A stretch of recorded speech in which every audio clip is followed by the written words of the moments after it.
Raider Nation, what's going on? You're watching the Raiders Report. In today's show, I got a six-pack of Raiders news and rumors, and unfortunately, I got to crack it open with some bad news around Keith Smith because this one's for Chucky heads. He's out several weeks with a knee injury, so yesterday at training camp, Keith Smith went down with a knee injury, and at the time, we didn't quite know what the injury was exactly, but today, Smith put on his Instagram that he had successful meniscus surgery. The bad news is, as reported, he's going to miss several weeks, and he's going to the PUP list. So, I think this is one of those things where I hate seeing a player go down, right? But the fact that Keith Smith went down, you're always going to open the door then for other players to potentially, come in and take position. So I'm not proud of the fact that I predicted Keith Smith to not make the roster, especially if this is the reason why he doesn't make it, because already the fullback depth chart for the Raiders was thin, right? It was Keith Smith, it was Alec Ingold. That's why y'all were telling me to put Chris Warren as the starting fullback.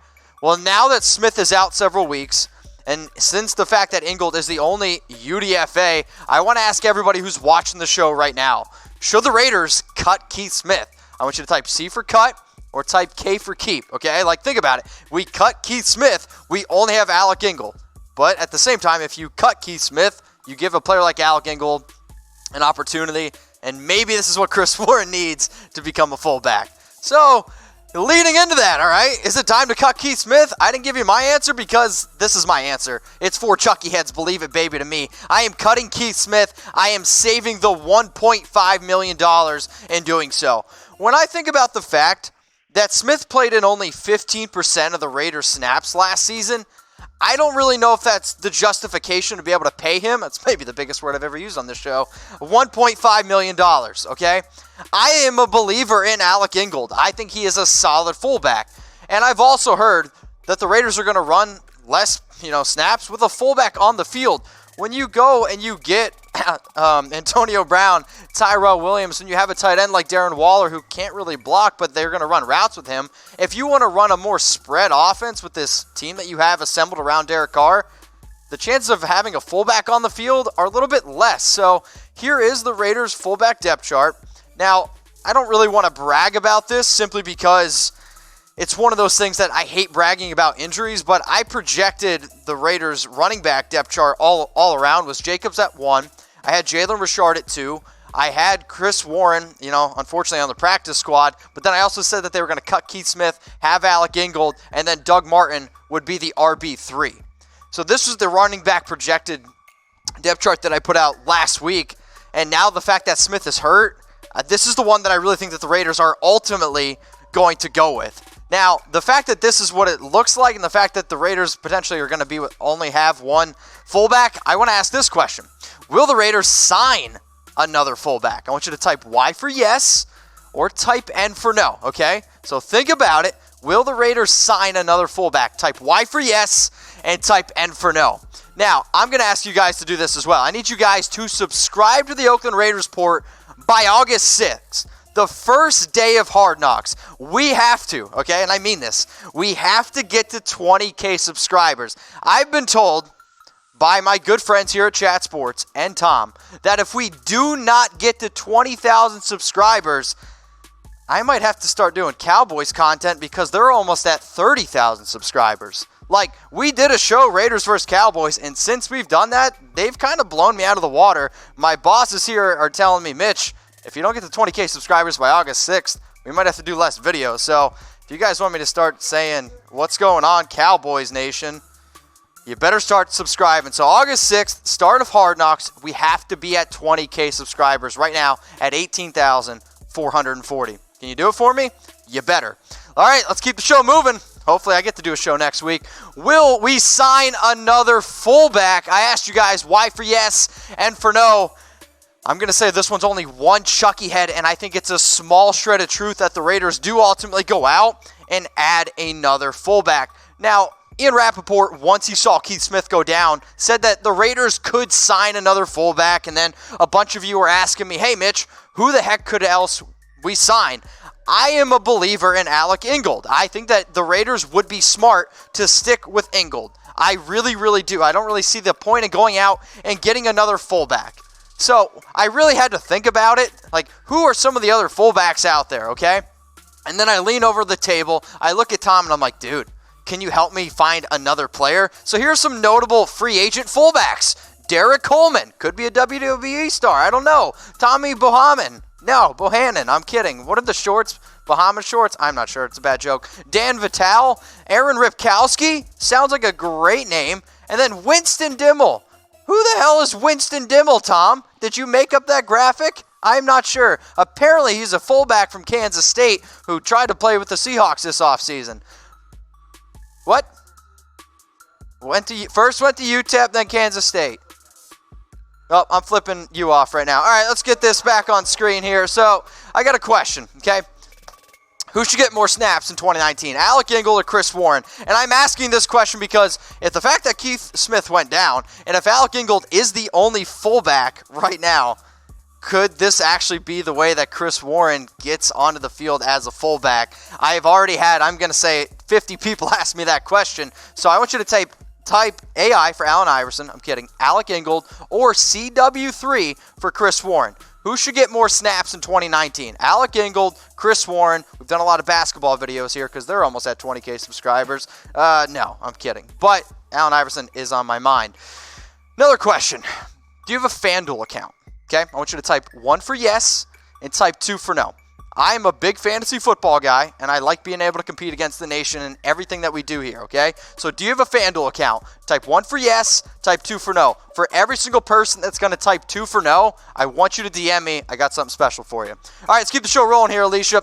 Daniels on the Raiders' radar. Mike Daniels. This one's 3 Chucky heads, and I think it's pretty likely. And I say this, that does not mean the Raiders are 3 Chucky heads going out and getting Mike Daniels. This is more every NFL team, if you're smart, you should have Mike Daniels on your radar. So he was released by the Green Bay Packers yesterday. But he's already on his way to Cleveland, and it seems like every single time a player gets cut, they're going to Cleveland, right? Like, I mean, it's just the Browns are doing some crazy, crazy things there. But he was a Pro Bowler in 2017. However, he did play in only 10 games last year. And in those 10 games, he had 2 sacks. Nice. 3 quarterback hits, 27 QB hurries, and 18 stops. To me, that shows that he's able to still be solid in the running and passing game. And the fact that this dude's only 30 years old is pretty intriguing to me. Now, he did say, though, he wants to play for a Super Bowl contending team. Well, according to the odds here at MyBookie, Raiders are in the bottom 10 for Super Bowl 54 odds at plus 6,600, tied with the Giants, the Broncos, and then you got the Jets, the Lions, and you know what? We might as well show you the teams that have the least amount of chance. That sounded weird. The worst chance to win a Super Bowl. The Cardinals, the Redskins, the Bills, the Bengals, and the Dolphins. So if he wants to technically play for a Super Bowl winning team, maybe he's going to go to one of these teams, like the Patriots at plus 700 odds, the Rams at plus 750, right? The Chiefs, it hurts, it stings, but they're pretty good. The Eagles at plus 1,400. I'm surprised the Eagles are top 5. Then you got the Chargers, the Browns, the Bears, the Colts, the Steelers. The Packers are also on this list.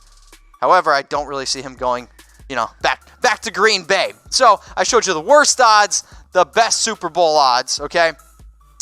And I'm just ultimately curious about who you guys think is going to win the Super Bowl. If you guys want to comment that below, I think that'd be pretty awesome as well. And I'm going to ask you guys, be honest, okay? I understand there's the Raider homer comes out at you sometimes, but look me in the eyes if that's possible on YouTube. I'm not quite sure. Are the Raiders an actual Super Bowl contender? I want you to type 4 for believe it, baby, and type 0 for tuck rule, tuck that. And if you legitimately think they are, you're going to make some sick cash on MyBookie. Go to chatsports.com/Raiders and use my promo code GORaiders for 100% deposit bonus. Put down $50 on MyBookie. You'll get $50 for free, and then you can put $50 down on the Raiders winning the Super Bowl. You guys know I'm not good at math, so I didn't do it before the show. I probably should have, but if that happens, we could probably go to a few Raiders games. That's all I'm saying. So MyBookie, chatsports.com/Raiders. All right, next rumor coming on the show. Gareon Conley isn't a bona fide starter. Anytime I can use bona fide in any show, I'm 100% going to do it. But this one's tuck rule, tuck that. I saw this report from Vic DeFore, and I like Victor Ford. He's a good dude. He puts out a lot of good information. But according to him, he says that Gareon Conley isn't a surefire starter for the 2019 season. He also said this exactly, okay? His tackling has gotten a lot better and is no longer awful. But brace yourself, just like Justin Ellis, Conley is not a lock to start. I'm sorry, since when is Jelly a lock to start? That to me doesn't make any sense whatsoever. He also goes on to say that, the coaching staff is really high on Daryl Worley, Trayvon Mullen, which that is 100% true. But if Gareon Conley isn't a lock starter, then I don't really think you watched the end of last year. So 14th in the NFL with a 72.8 passer rating, and he really, really stepped up at the end of last season when he got benched. When Gareon Conley got benched, after week 6, this dude showed up. He had 37 tackles last year, 15 pass breakups, 3 INTs, and a touchdown. What I love the most about Gareon Conley was when he started showing up against elite talent. He faced Antonio Brown last year. Antonio Brown saw 7 targets, had 5 catches, 35 yards. When he went up against Tyreek Hill saw 7 targets, 1 catch for 13 yards. Those 2 receivers, they're pretty freaking good, and Gareon Conley straight up locked them down. So let's play a game. Fill in the blank. Don't curse or else YouTube blocks it. If Gareon Conley doesn't start, I will fill in the blank. If Gareon Conley doesn't start week 1, you know what? Comment below what I should do, because I'm going to do some pretty outlandish stuff. I dyed my hair, gray for 10,000K subscribers. I'm going to do something outlandish for 20K, and I might do even something even more outlandish if Gareon Conley doesn't start week 1 against the Denver Broncos. Last news and rumor on today's show. Antonio Brown, top-selling merch. This one's for Chucky heads.